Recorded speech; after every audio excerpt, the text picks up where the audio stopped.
Paz do nosso Senhor Yeshua, tudo bom com vocês?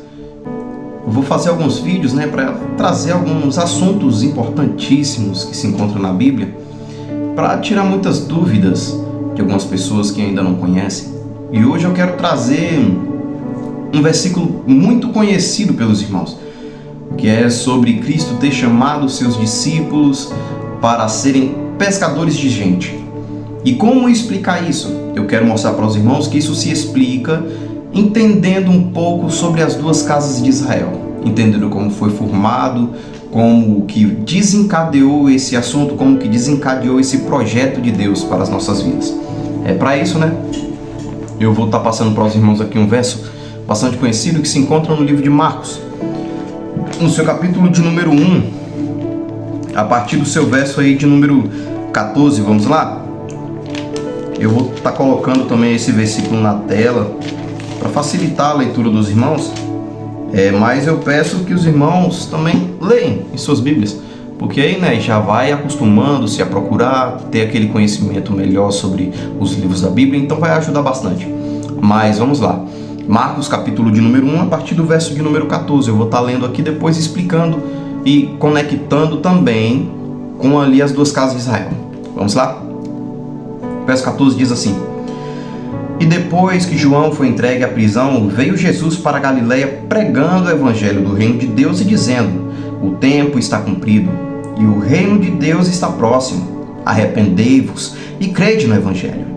E andando junto ao mar da Galileia, viu Simão e Pedro, seu irmão, viu Simão e André, seu irmão, que lançavam a rede ao mar, pois eram pescadores.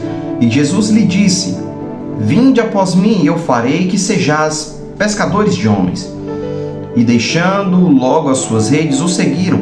E passando dali, um pouco mais adiante, viu Tiago, filho de Zebedeu, e João, seu irmão, que estavam no barco consertando as redes. E logo os chamou, e eles, deixando seu pai Zebedeu no barco com os empregados, foram após ele. Somente até aqui. Como os irmãos escutaram, Cristo chamou precisamente Pedro, Simão e André, o seu irmão, para serem pescadores de gente. Mas nós sabemos que essa função de serem pescadores de homens se adequa, foi dirigido para todos os seus apóstolos, os 12 que ele escolheu naquele momento. E também, para nós que somos igreja, porque nós pregamos a doutrina apostólica. Nós tentamos andar conforme os apóstolos nos ensinou, porque ele foi ensinado pelo próprio Jesus. Então, para entender esse motivo de Cristo ter chamado eles para serem pescadores de homens, eu quero levar os irmãos também para Gênesis capítulo 48, que fala sobre a bênção que Jacó deu aos filhos de José, a Efraim e a Manassés, sendo Efraim menor do que Manassés, porque Manassés era o primogênito. Mas neste contexto, Jacó, ele propositalmente trocou as mãos, colocando a mão direita sobre a cabeça de Efraim e a sua mão esquerda sobre a cabeça de Manassés. Então ele falou o seguinte: frutifica e multipliquem-se como peixes, frutifiquem-se, multipliquem-se como peixes na terra. Vamos entender então um pouquinho dessa linguagem.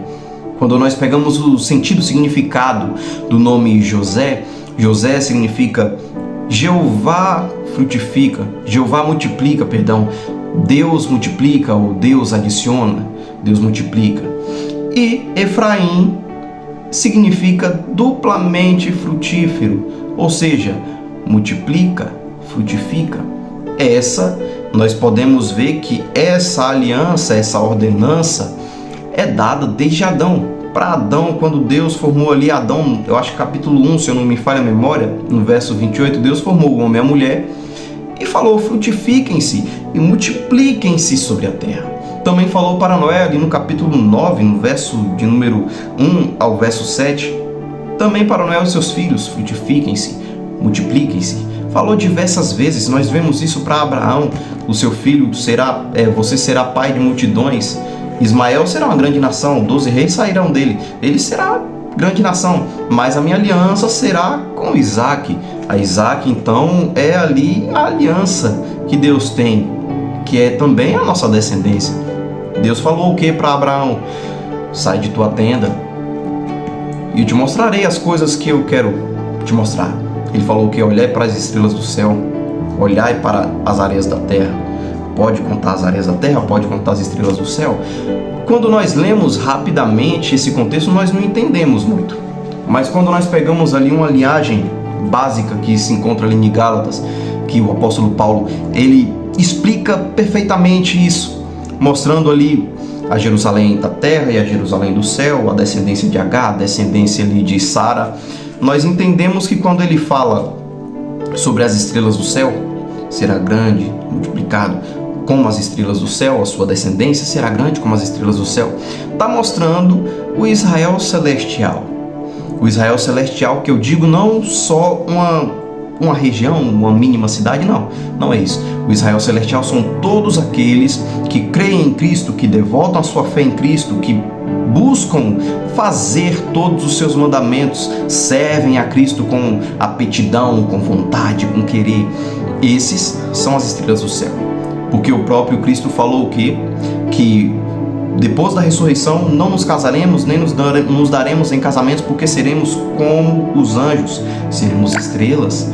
Então as estrelas do céu, descendência de Isaac. Quando fala as areias da terra, está mostrando a descendência de Ismael, que também foi derivado ali de Agar. E Gálatas diz isso, porque Ismael foi grande, mas ele não se transformou em estrela, não era comparado às estrelas, porque a descendência de Ismael até hoje persegue a igreja. Os islamismo, todos aqueles que são contra o povo de Deus, são descendentes ali do Oriente Médio, perseguem a descendência de Isaac. Então nós percebemos que quando fala as estrelas do céu e as areias da terra, do mar, está mostrando as duas descendências. Estrelas do céu, descendência de Isaac. A areia do mar, descendência de Ismael. E essa multiplicação que eu quero trazer para os irmãos é porque todo o desenrolar dessa transição da aliança na Bíblia fala sobre multiplicar e frutificar. E como eu disse para os irmãos aqui em Gênesis 48, ali falando sobre os filhos de José sendo multiplicado, multiplica, e Efraim frutífero, ou seja, coligando esse mandamento, frutifica, multiplica. Jacó falou, multipliquem-se como peixes, ou seja, grande abundância. E aí chega o nosso Cristo em Marcos e fala, eu chamarei vocês, venham após mim e eu transformarei vocês em pescadores de homens. Por que isso? Nós sabemos que teve um rompimento depois ali do pecado de Salomão. Deus rasgou toda aquela tribo, a nação, em duas partes. Não na mão de Salomão, mas sim na mão do servo dele. Mas rasgou em duas partes. Benjamim e Judá ficou ali com a casa de Judá, e as outras 10 ficou ali com a casa de Israel, que é Efraim, porque Efraim ganhou o título de primogenitura porque Rúben pecou. Isso nós entendemos. Então, as 10 tribos ficou conhecido como Israel porque Efraim levou o nome de Israel. E nós percebemos que Israel, ele se misturou com os assírios. Então, quando ele se misturou, ele já não era mais um povo puro, judeus puros, eles eram misturados. Então, eles foram semeados na terra. Muitas passagens bíblicas, muitos profetas falam isso, que Deus semeou aquele que semeou, Deus semeou aquele povo. Oséias também diz, os filhos de Oséias lá, Loami, Lohushama e Loamime, não meu povo, e desfavorecida, está falando também sobre isso aí. Nós entendemos então que Deus semeou aquele povo. Hoje, os gentios, aqueles que não são judeus na carne, mas que podemos ser judeus no espírito, todos aqueles que circuncidam o coração, como está em Romanos, como está em diversas cartas de Paulo, nós entendemos então que os gentios somos nós, e nós fazemos parte dessa descendência de Efraim, que se misturou com o mundo. Se Efraim não fosse semeado, se Deus não tivesse semeado Efraim no mundo, nós não seríamos descendência de Efraim, porque não teria essa mistura de povos. Então Deus já planejou isso para ter uma abrangência grande, como Cristo mesmo diz que há outras ovelhas em outros pastos que eu quero alcançar, como Deus também disse que o estrangeiro que aceitar fazer tudo conforme o que eu mando e congregar em sua casa será como um natural da casa. Isso está em diversas partes da lei. Então nós vemos o que? Nós vemos que Deus multiplicou a tribo de Efraim para alcançar todo mundo. E esse povo se perdeu. Teve uma briga ali entre judeus e os efraimitas, os samaritanos que faziam parte da terra de Efraim, os judeus não se batiam com eles. Nós vemos que teve essa disputa e eles então se separaram. E aí Cristo, ele vem e chama os apóstolos para quê? Para pescar homens. Pescadores pescam peixes, mas aqui ele está chamando para pescar homens. Só que Efraim foi considerado que peixes, multiplica como peixes. Então esses homens que os apóstolos foram pescar, foram chamados para pescar, é o povo de Efraim que se encontrava perdido. Cristo, ele já manipulou isso para nos trazer a sua grandiosa graça, a sua poderosa mão. Então nós entendemos o que? Os apóstolos foram chamados para pescar os peixes que estavam perdidos, as ovelhas de outros apriscos que não tinham pastor. Quando nós passamos aí um pouco mais ali no capítulo 16 de Marcos, ele está escrito que ide e pregai a todo mundo. Aquele que acreditar e crer em mim será salvo. Aquele que não crê já está condenado. O que é isso? Ide. Ide para onde? Para o mar. O mar é o que? Povos, línguas e nações. Então esse ide, pregai o evangelho é a pesca. Quando fala ide, pregar, é a mesma coisa de Cristo está dizendo: vão pescar os homens, porque eu ensinei e levantei vocês para pescarem homens. Vão e pesquem. Aqueles que acreditarem serão salvos, e aqueles que não quiserem acreditar, não virem com vocês, já estão condenados. Quando nós vamos ali para Atos dos Apóstolos, capítulo de número 1, a saudação que Lucas estava dando ali para Teófilo, ele fala o seguinte: Cristo... eu vou ler aqui para mim não falar de cabeça e errar. Eu vou abrir para os irmãos vão entender. Atos dos Apóstolos, capítulo de número 1. Isso. Pronto. Olha só o que está escrito. Atos dos Apóstolos, capítulo de número 1. Verso 1. Fiz o primeiro tratado, ó Teófilo, acerca de tudo que Jesus começou não só a fazer, mas a ensinar, até o dia em que foi recebido em cima, depois de ter dado mandamentos pelo Espírito Santo aos apóstolos que escolhera. Então nós vemos o seguinte, ele falou o seguinte, que ele escreveu acerca de tudo que Cristo começou a fazer. Então Cristo ele não terminou. Como que nós sabemos disso? Cristo levantou os apóstolos para dar continuidade naquilo que ele começou a fazer. E no verso 2 fala o quê? Que ele deu mandamentos pelo Espírito para os apóstolos. E os apóstolos são quem? Os que foram instruídos, outrora discípulos de Cristo, foram instruídos e enviados, porque apóstolo significa enviado. Então Cristo enviou para pregar, para pescar, para retirar pessoas das trevas e trazer para a extrema luz que é a presença de Cristo. Quando fala que Cristo começou a fazer e não terminou, nós temos a obrigação de dar continuidade naquilo que Cristo começou a fazer, passou para os apóstolos, e nós, como igreja, temos que dar continuidade, porque a igreja é baseada na rocha fundamental que é Cristo e no ensinamento apostólico que foi passado pelo próprio Cristo.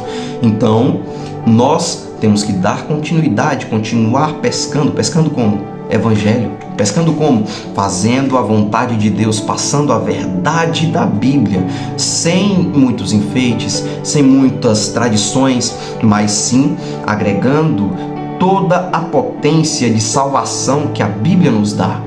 E o que a Bíblia diz é extremamente exato. Se nós não concordamos com alguma coisa que a Bíblia diz, nós temos que mudar o nosso modo de pensar, porque a Bíblia ela jamais erra. E Paulo, lá em 2 Timóteo, se não me falha a memória, capítulo de número 4, diz: nos últimos dias sobrevirão pessoas que, tendo comichão nos ouvidos, abandonarão a sã doutrina, dando ouvido a fábulas.